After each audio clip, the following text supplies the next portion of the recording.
Peut-on rêver, peut-on imaginer, faire mieux que rêver, peut-on imaginer de façon un peu plus sérieuse la possibilité de voyager vers les étoiles en des durées raisonnables?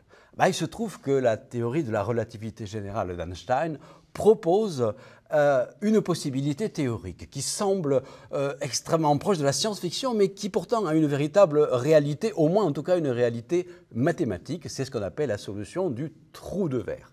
Bon, on se souvient, les trous noirs. Les trous noirs, c'est le résultat de la contraction gravitationnelle d'une étoile, par exemple de la matière qui se contracte et qui forme un véritable puits dans le tissu élastique de l'espace et du temps.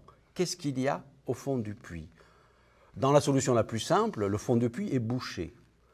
Mais dans des solutions plus élaborées de la relativité générale, notamment celles associées à des trous noirs en rotation, il y a la possibilité que le fond du puits ne soit pas bouché, mais soit en fait une connexion vers une autre région de notre espace-temps. Et cette connexion étrange a été baptisée trou de verre, wormhole en anglais, pour illustrer un petit peu la possibilité qu'un verre sur une pomme, la pomme symbole de la gravitation, pour aller d'un point à un autre de la pomme, au lieu de faire le tour de la pomme, il va creuser un tunnel, un trou dans la pomme pour aller plus vite. Donc avec ces structures encore hypothétiques, mais solutions mathématiques des équations, on aurait des raccourcis pour voyager dans l'espace-temps. Alors prenons un exemple précis. On aimerait aller sur le système planétaire de Sirius. Sirius, grosse étoile, à une vingtaine d'années-lumière, probablement des planètes autour. On aimerait bien aller voir ce qui se passe là-bas.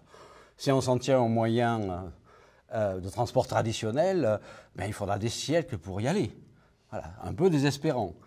Imaginons qu'il puisse y avoir des trous de verre et que ces trous de verre soient traversables sans difficulté, ce qui soulève effectivement quelques questions théoriques complexes. Donc il y aurait une sorte de porte des étoiles, c'est-à-dire un trou noir dans les parages du système solaire, dans lequel nous pourrions rentrer avec un vaisseau spatial. Le vaisseau spatial pourrait emprunter ce raccourci de l'espace-temps et sortir par une sorte de symétrique d'un trou noir qu'on appelle une fontaine blanche, sortir du côté de Sirius. Et quand on calcule le temps de trajet, on a la stupéfaction de s'apercevoir qu'on peut faire le voyage en 1 heure.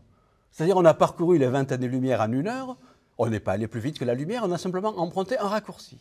Voilà.